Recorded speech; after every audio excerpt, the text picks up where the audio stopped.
Hi. Why are we here? We gotta review the movie, man. No. We have to. It was painful enough watching it. Serious. Talking about it is only going to bring pain. Yes. In case you're wondering, as the title says, we're doing a review of the movie Pulse. And as you can see, it's a horrible, horrible movie. I want to tear out my eyes. I mean, Like in the movie? Oh my... Halfway through the movie, you don't even know what is going on. It's just a bunch of... It's the basic... Up until like the last 20 minutes of the movie, it's just a string of deaths with no storyline whatsoever. None. So, basically, what happens, for anyone who hasn't seen a movie, or the movie or a review of this terrible, terrible piece of crap Hollywood calls entertainment, so, ghosts come through the internet. The Wi-Fi. And they kill people. No, they don't kill people. They make people kill themselves. No, they suck out your will to live. Yes. And then you just basically embed into a wall, or you kill yourself, or you explode, pretty much. Yes, they don't steal your soul. No, not your soul. That makes too much sense. They take the will to live. How long do they practice that? They just like, oh fuck, it's still stealing is easy enough. Let's try to take out your will to live. What kind of originality is that when some ghost comes out and sucks out your soul and, oh look, I turn into ash? Yes. And, this is the good part. Not just the story is horrible, the acting. Oh god, the acting. The only convincing people in the movie was the main character, and she was only like a halfway decent actor. But the only guy that was actually like, oh my god, this guy actually kind of looked like he just came from this kind of situation, was only in the movie for 5 minutes. And then he takes himself back into a closet and he's never mentioned again. Ever. He basically never existed. The only thing useful he did, other than act decently, was tell them that the computer they needed was in the basement. Yeah. And it didn't even work. So let's give them a synopsis. So basically, what happens is a bunch of shitty actors who are like, oh my god, the Wi-Fi, my friend died! And every scene where a ghost is coming at them, no, they're not screaming, they're just staring at it like this. This is what they do every time. It's like... It's basically every actor. Not one actor, every actor. Every actor just has some jittery jolt like... and then it's like nothing happened after that. They just like get up and go on with their lives. It's like, and then their friend dies. It's like all the actors are on pot throughout the whole movie, and it basically looks like one big bad LSD trip. So what happens is, in the beginning, everyone starts out. They're all in a bar. They're all happy, and the main character mentions that her boyfriend hasn't texted her in days. Text messaging was huge in this movie. Yes. Text messaging was everywhere. Text and IMs. Even when shit was going down, they're like, oh, are you okay? It's like their entire lives was based around texting. Basically, they had no lives, and therefore they deserved to kill themselves. Probably.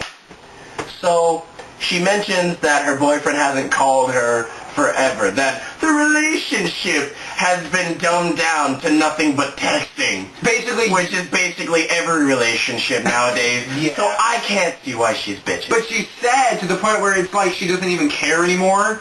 But then here's the kicker. She goes to his apartment, and he's all depressed, and there's a dead cat somewhere, and there's a bunch of maggots in the fridge, and the guy comes out and he's like, you stay here. Yeah. She goes in there, and he gets all of a sudden he's like a jack-in-the-box. He pops up out of nowhere. Pops up right from behind the opaque curtain, and he's the scary shadow man. This movie tries so hard to be scary.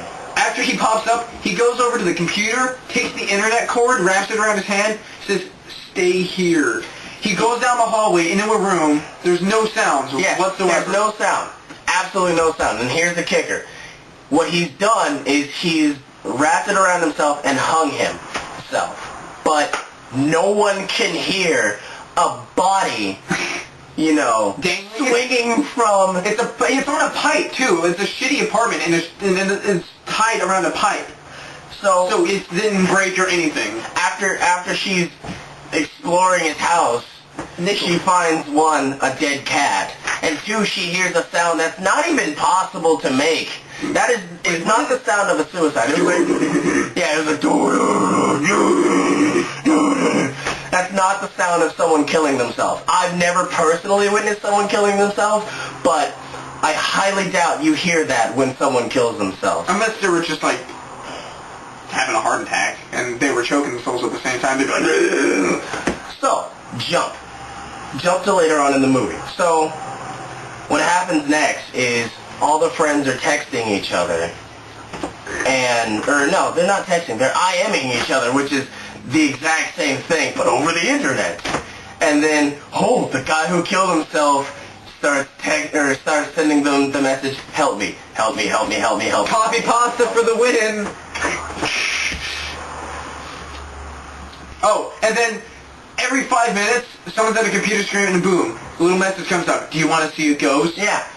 And it was awesome the first time. You're like, oh, this is kind of cool. But they did it 15 times. Everyone, all the friends got the same message, and all of them pressed the button that said, do you want to see a ghost?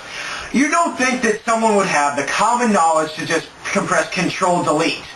Or just turn off the computer. Yeah. Oh, I think I'll press the button. Or just leave. Oh, that's another option. Granted, they didn't know that everyone got that message before they died, but I'm pretty sure that when you're doing something and then your computer fizzes out and you read the message, do you want to meet a ghost? You kind of say no.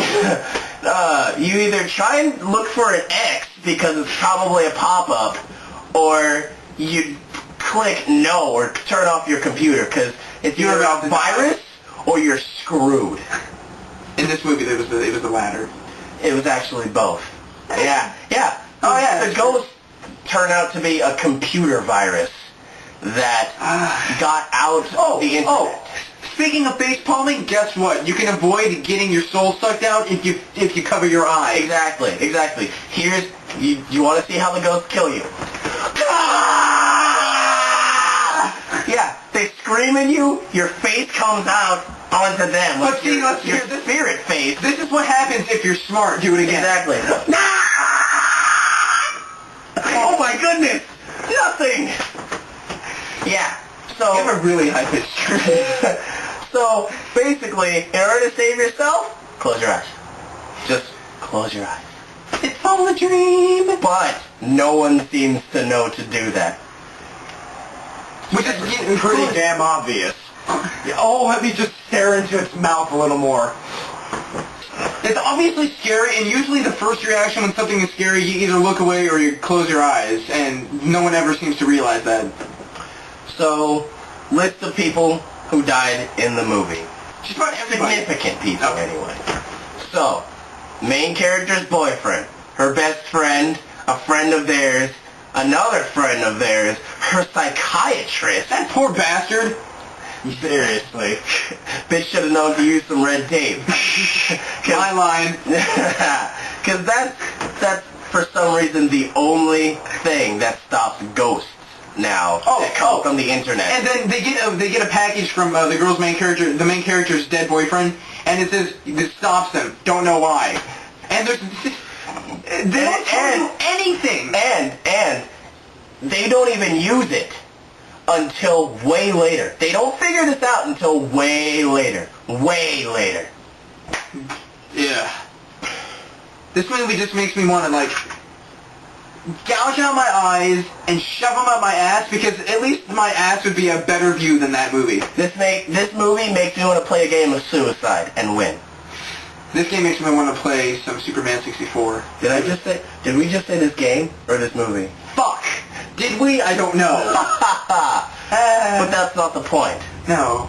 The point is, this is a terrible